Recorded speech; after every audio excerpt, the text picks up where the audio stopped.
오늘 함께 묵상할 말씀은 창세기 18장 1절로 19절 말씀입니다. 1절, 여호와께서 마므레의 상수리 나무들이 있는 곳에서 아브라함에게 나타나시니라. 날이 뜨거울 때에 그가 장막문에 앉아 있다가 눈을 들어본즉 사람 셋이 맞은편에 서 있는지라. 그가 그들을 보자 곧 장막문에서 달려나가 영접하며 몸을 땅에 굽혀 이르되, 내 주여, 내가 주께 은혜를 입었사오면 청하건대 종을 떠나 지나가지 마시옵고 물을 조금 가져오게 하사 당신들의 발을 씻으시고 나무 아래에서 쉬소서. 내가 떡을 조금 가져오리니 당신들의 마음을 상쾌하게 하신 후에 지나가소서. 당신들이 종에게 오셨음이니이다. 그들이 이르되 내 말대로 그리하라. 아브라함이 급히 장막으로 가서 사라에게 이르되 속히 고운 가루 세 스아를 가져다가 반죽하여 떡을 만들라 하고, 아브라함이 또 가축대에 있는 곳으로 달려가서 기름지고 좋은 송아지를 잡아 하인에게 주니 그가 급히 요리한지라. 아브라함이 엉긴 젖과 우유와 하인이 요리한 송아지를 가져다가 그들 앞에 차려놓고 나무 아래에 모셔 섬에 그들이 먹으니라. 그들이 아브라함에게 이르되 내 아내 사라가 어디 있느냐? 대답하되 장막에 있나이다. 그가 이르시되 내년 이맘때 내가 반드시 내게로 돌아오리니 내 아내 사라에게 아들이 있으리라 하시니, 사라가 그 뒤 장막문에서 들었더라. 아브라함과 사라는 나이가 많고 늙었고 사라에게는 여성의 생리가 끊어졌는지라. 사라가 속으로 웃고 이르되 내가 노쇠하였고 내 주인도 늙었으니 내게 무슨 즐거움이 있으리요? 여호와께서 아브라함에게 이르시되 사라가 왜 웃으며 이르기를 내가 늙었거늘 어떻게 아들을 낳으리요 하느냐? 여호와께 능하지 못한 일이 있겠느냐?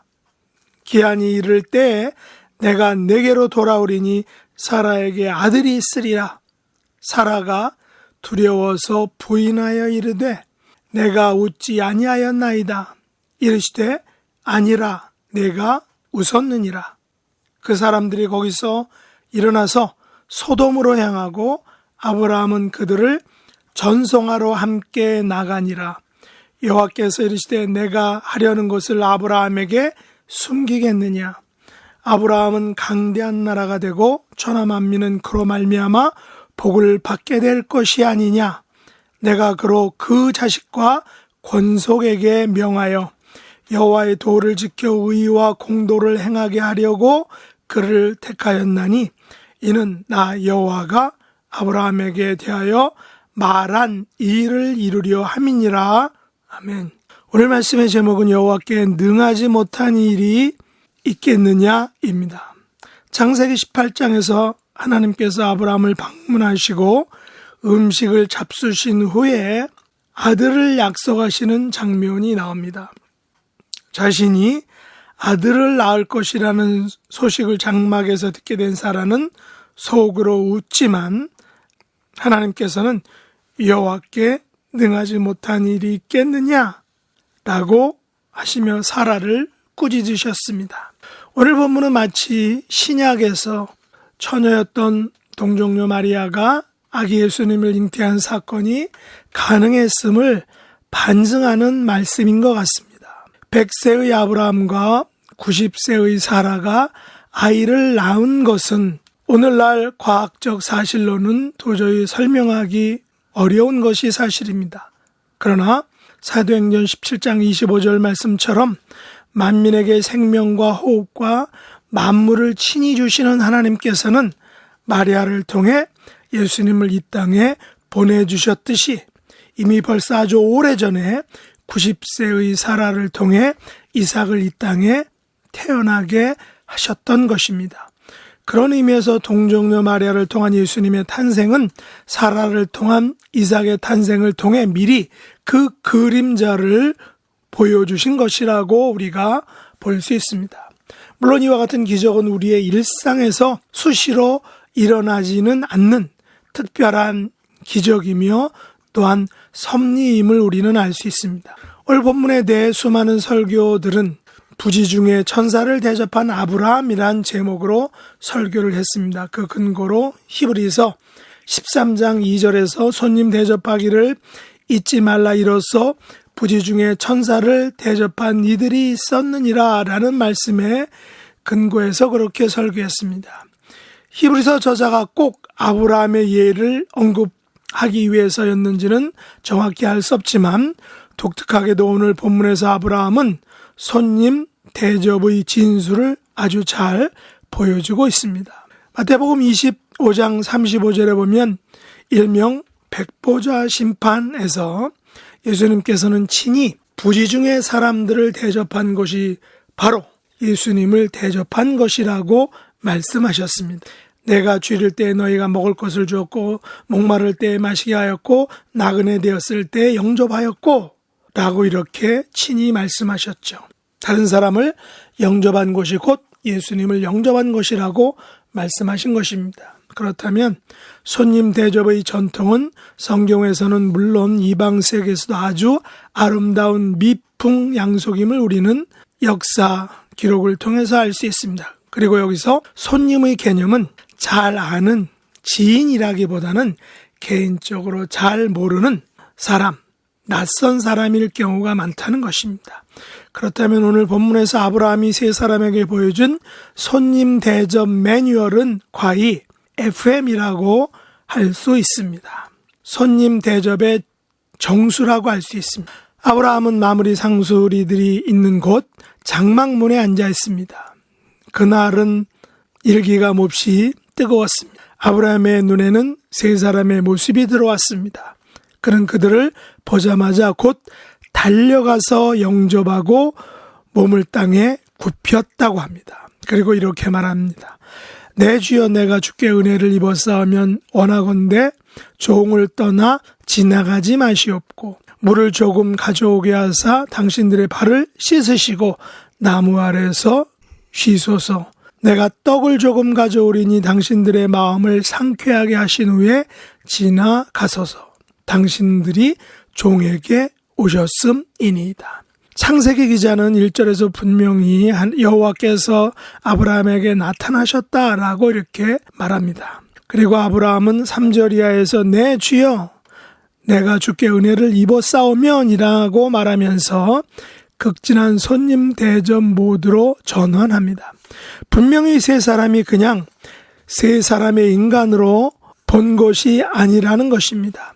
단순한 손님 그 이상임을 우리는 여기서 알 수 있습니다. 아브라함은 중동의 삭막한 지역에서 모처럼 세 사람을 만난 기쁨에서 이런 행동을 한 것이 결코 아닐 것입니다. 물론 본문에 창세기 기자가 여호와께서 아브라함에게 말씀했기에 아브라함이 즉시 여호와임을 알았다라고 말한 것은 아닙니다.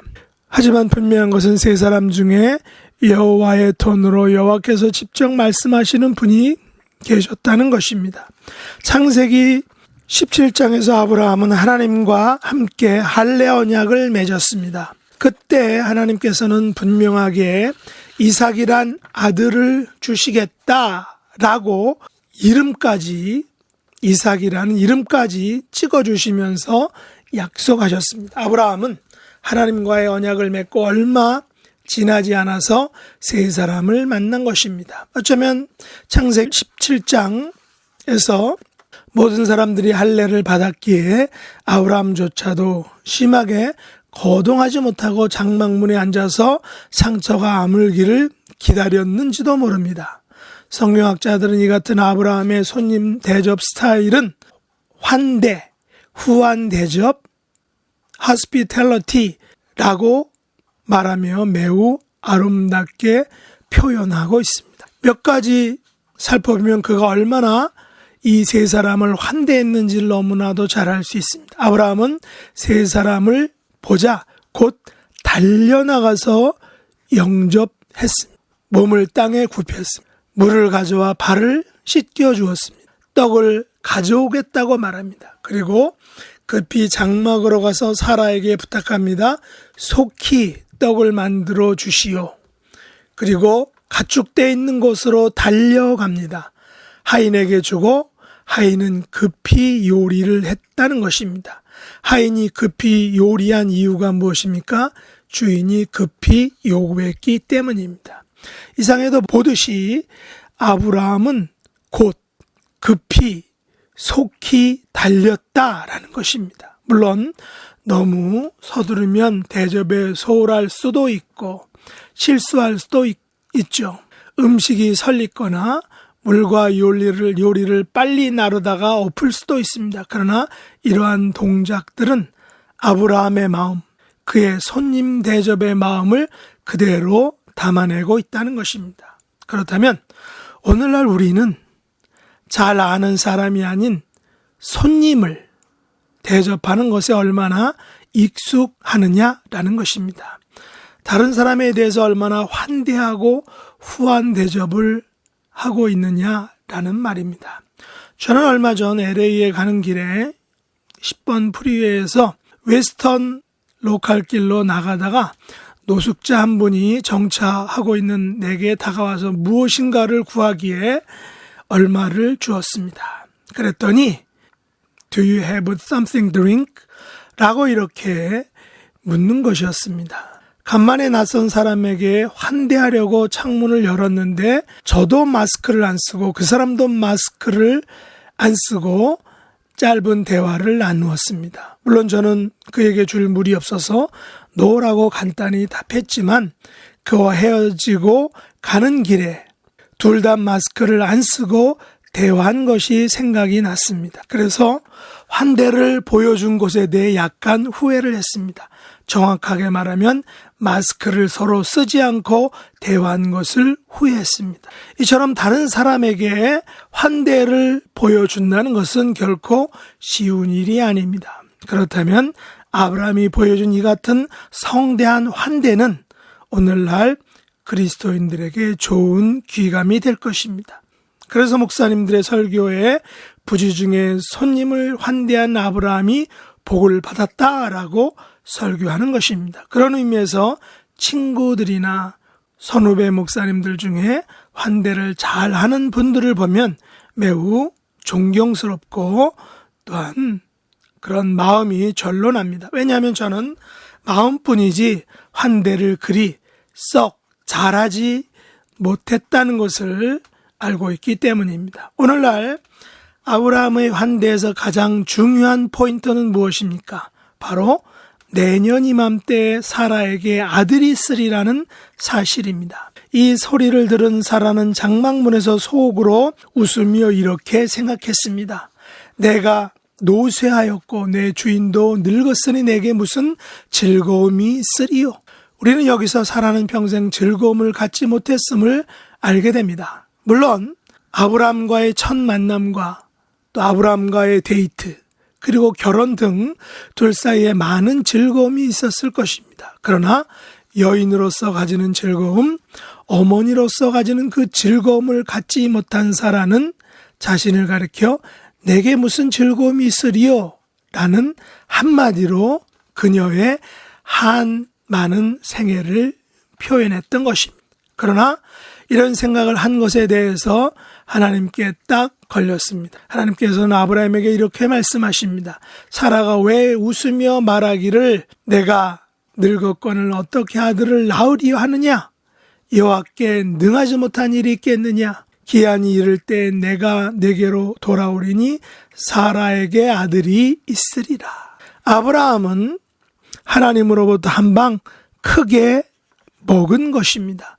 사라는 너무도 두려워서 내가 웃지 아니하였나이다 라고 부인하지만 하나님의 대답은 아니라 내가 웃었느니라 라는 따끔한 책망이었습니다. 사라는 웃음으로 불신을 보여주었고 게다가 거짓말까지 하였습니다. 저는 개인적으로 그래서 사라가 좀 하녀로부터도 인정받지 못한 삶을 살지 않았나 라고 생각을 합니다. 하나님께서는 소돔으로 향하는 손님들을 전송하는 아브라함에게 17절 이하에서 이렇게 약속하셨습니다. 내가 하려는 것을 아브라함에게 숨기겠느냐? 아브라함은 강대한 나라가 되고 천하 만민은 그로 말미암아 복을 받게 될 것이 아니냐?